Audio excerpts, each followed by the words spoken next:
Well, hello, my friends. We meet again. It has been a while. Where should we begin? The Jester race. You know it. You love it.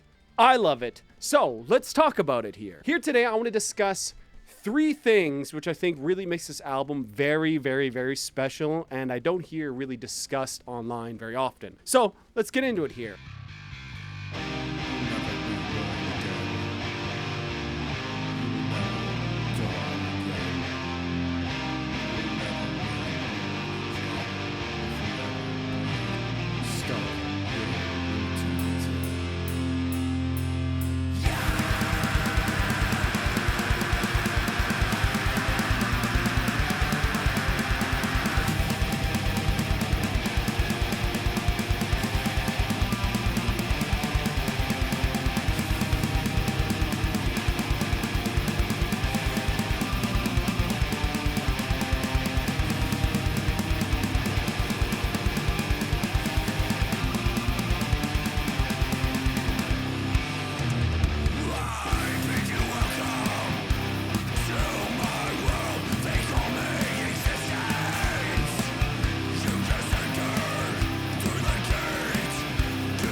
By the way, if you want to see more Melodeath love here on the channel, make sure you hit that like button and also leave a comment down below telling me what you think. It really helps out me and the channel, and it lets me know that you guys like this type of content or the bands that I'm covering here. I also stream on Fridays, so come in and hang out, listen to some tunes, and chill. It's a good time. Without any further dilly-dallying, let's begin. So, we begin with the first reason what makes this album so special, and that is, of course, Comic Sans.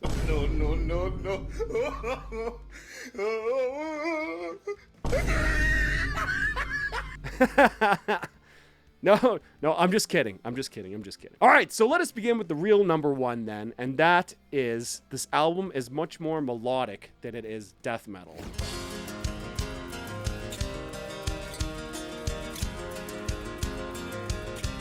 Now, of course, the genre of this album is melodic death metal, right? Which inherently means that there is a mixing of melody into the death metal sound, right? That sort of defines it. Which, of course, you know, isn't to say that death metal is like a melody-less genre, right? It's all about that 0-1, 3-4 type riffing. And the melodies that are present in death metal are much more to be very brutal and crushing and punishing rather than being beautiful, right? Beautiful melodies really is what separates death metal from melodic death metal, to me at least, right? Right, and that's not to say that, you know, some death metal can't have beautiful riffs and vice versa, right? Melodeath can sometimes be pretty hard and brutal, but most of the time, right, if we're talking in generalities, right, Melodeath crosses the real sort of core death metal sonic aesthetic with a healthy dose of very beautiful, you know, natural Aeolian melodies, I guess you could say. And while at this time in the mid-90s, most bands took death metal and added some melody over top, you know, took some of the melody, salt bass, sprinkled it right on top. In Flames, however, did the opposite approach, really. They took these soaring, beautiful Scandinavian folk melodies and Iron Maiden-inspired soaring harmonies and sprinkled some death metal on top, like a flavor enhancer, right?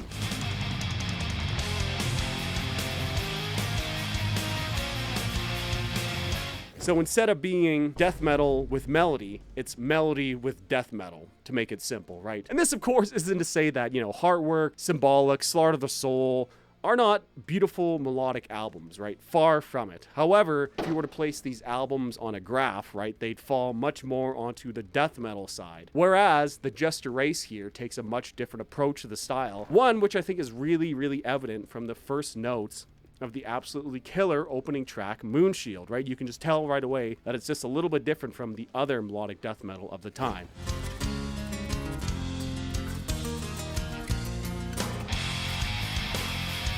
And honestly, even like going forward, I still haven't really heard an album that sounds like the Jester Race, right? The New Majesties album comes pretty close, but it's still different. And really, it's much more similar to Dark Tranquillity's The Gallery in melodic scope. But we'll talk about that album in its own separate video somewhere in the future here. Now, of course, there is some death metal here, right? We have the occasional blast beat over tremolo-picked riff, right? The guitar tone itself is incredibly death metal. And of course, right, we have the screen vocals of Anders Frieden.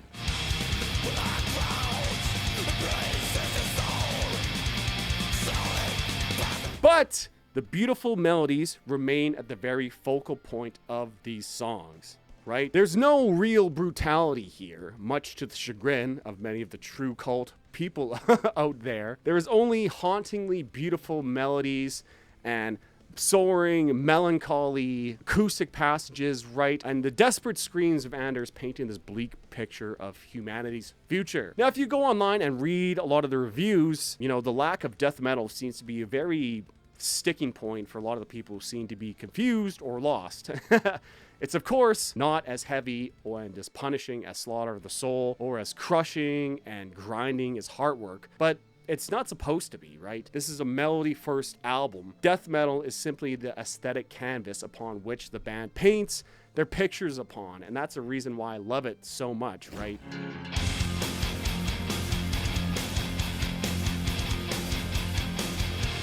I love it because it's melody with death metal, not death metal with melody, right? To me, there's a very fundamental difference between the two. If the guitars weren't nearly as heavy and distorted sounding, the album wouldn't have this atmosphere that it does. It really, really just sounds like the album cover, right? We have this towering, moving castle which represents this core death metal sound, but then it is contrasted with this beautiful orange sky, right? It fits really perfectly here, and that's a big part of why I think this album is just so special, right? It's melody first. They didn't compromise and shoehorn a typical death metal section in to please people, but you know, it's also not toothless, right? They remain very pure and uncompromised in their vision and really created, to me at least, the very axiomatic definition of melodic death metal. For example, if someone were to ask me to name one song to define all of melodic death metal, I would probably choose Dead Eternity.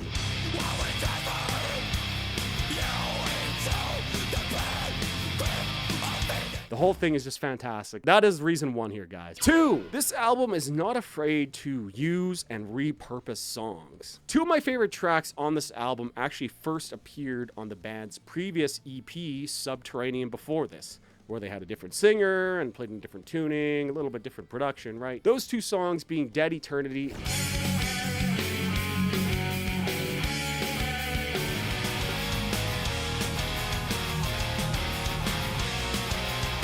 and Dead God in Me.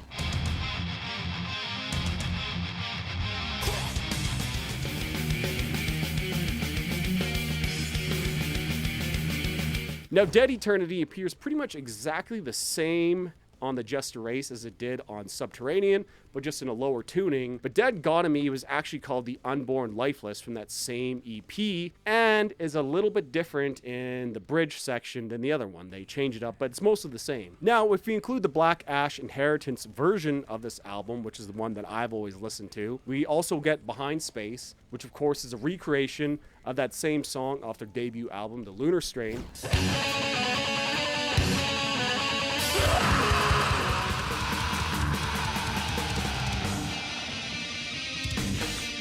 Gyroscope, which would go on to be used in the follow-up album Horacle.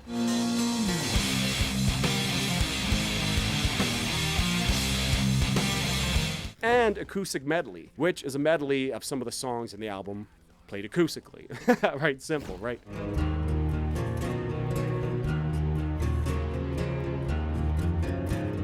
So in a way, of the 14 songs featured on the Jester race, right, the Black Ash Inheritance version, 5 of them were used before or used again or have melodies reused, right? 5 out of the 14. And normally I feel like this might have been like a cheap way to fill up space of an album or like filler, but to me, all these songs fit in perfectly when listening to the whole thing back to front, or front to back, I guess. Acoustic Medley especially, I feel like sort of caps the album off perfectly, right? It's the second last song, and it reflects on some of the great, memorable riffs and melodies that we have heard and listened to throughout the whole album, and I just love this, how the strings swell in the middle. It just caps it off so nicely.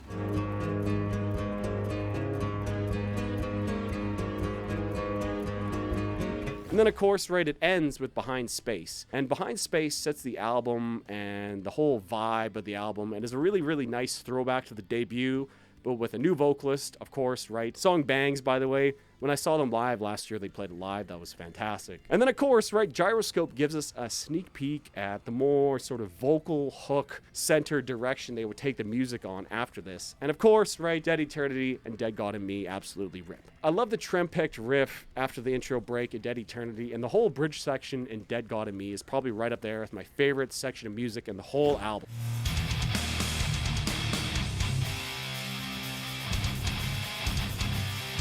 I just love it, right? And to me, rather than feeling like filling space, it just sort of radiates this confidence, right? Basically, the band is just like saying to us, like, yeah, we know we've reused these songs, but we know they're really, really good. So here they are again, and they fit in perfectly, and they fit the vibe, they fit the atmosphere. I don't know. I just love it. I just love it. I just love it. I only just wish they also included a redone version of Stand Ablaze from Subterranean, but a man can dream, right? Man can dream.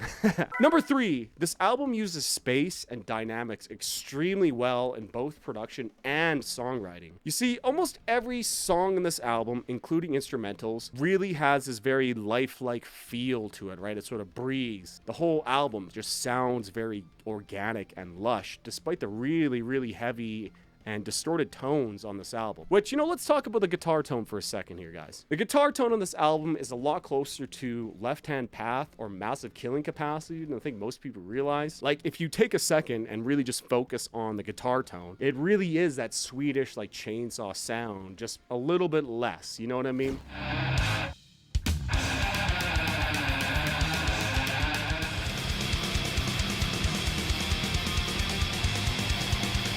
Really has that signature Swedish chainsaw HM2 pedal sound to it, which if you want to see more of that, I highly recommend you guys go check out Andrew Lee's channel. He's done a lot of videos on that pedal and that sound. However, the tone on the Jester Race, instead of featuring the sound to be so loud, distorted, and as nasty as possible, the tone here is mixed and used in a way which makes the very aggressive and bombastic Swedish chainsaw tone sound very smooth and beautiful.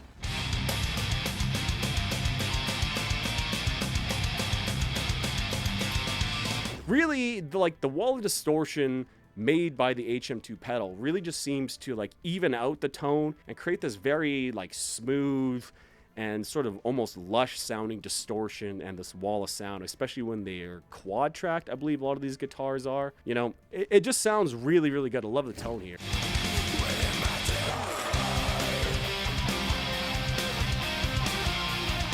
And perhaps this was due to the Marshall 8100 being used here, which, you know, let's just say if you know, you know. But something about this guitar tone is just so special. And I think it's all done to the masterful mixing job, right? But regardless, the guitars, when double tracked, layered, and harmonized, really create this very, very wide, organic, and spacious sounding canvas for the lead guitars and vocals to really stand out over top of. And, you know, the best way I can describe it is that these guitars just sound orange, right? The same beautiful orange that's on the cover. And these guitars being so wide and sort of like this wall of sound really give a lot of space to the other instruments in sort of like this weird opposite way that you would think, right?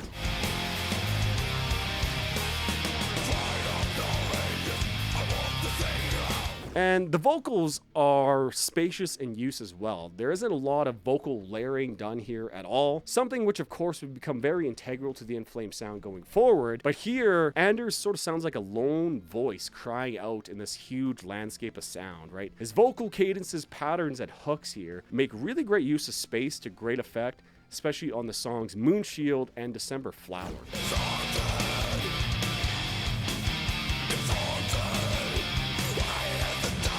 But you know what, man? For the most part, the vocals let the guitars do the singing here, which, let's be honest here, that's what people listen to melodic death metal for, is the riffs, the melodies, the harmonies, right? That's what you listen to melodic death metal for. You don't necessarily listen to it for these great vocal hooks, right? But nevertheless, I've also really never heard this mentioned before, but the drums on this album do a really, really good job of giving the rest of the other instruments space to breathe. I would call the drum performance here incredibly tasteful and restrained.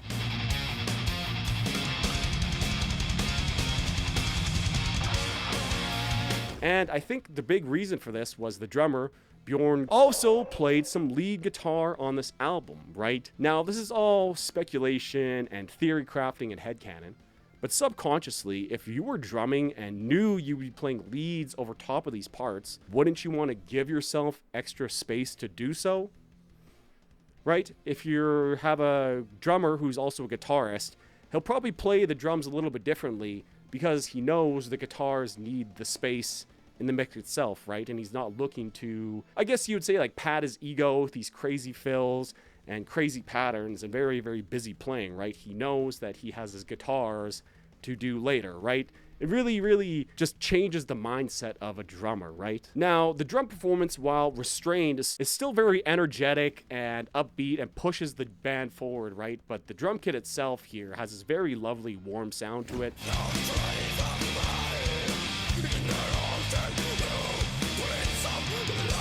Very, very organic sounding and natural, and I love how the cymbals sound, but it's all around just a very incredibly solid and tasteful performance by Bjorn here, that while, you know, it's not going to blow anyone's minds with skill or flashy technique, is just a very, very solid and fundamental element of why this album is just so fucking good, right? Incredibly solid, tasteful drumming. And the spacious sound of the instruments really gives the band room to write these very concise, but intricate and progressive songs. I mean, the longest song here is just over 5 minutes long, being Moonshield at 5 minutes and 2 seconds. And despite the relatively brief runtime of a lot of these songs, they managed to take us through many varied, interesting sections with left turns, and each song with a melody better than the last. In fact, my all-time favorite sections on this album are the many vibe downs and drastic dynamic shifts that we get here, and acoustic passages. The best one, of course, being that acoustic bridge in Moonshield. The Lord Hypnos has a great one as well, and most songs include a section with drops of sound briefly before exploding once again.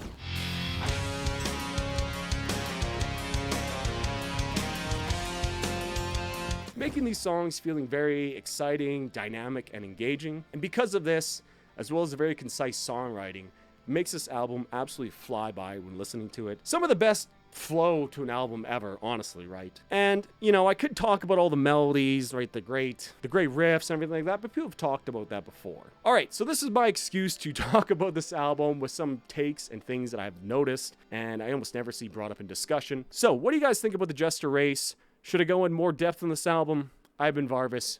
Cheers.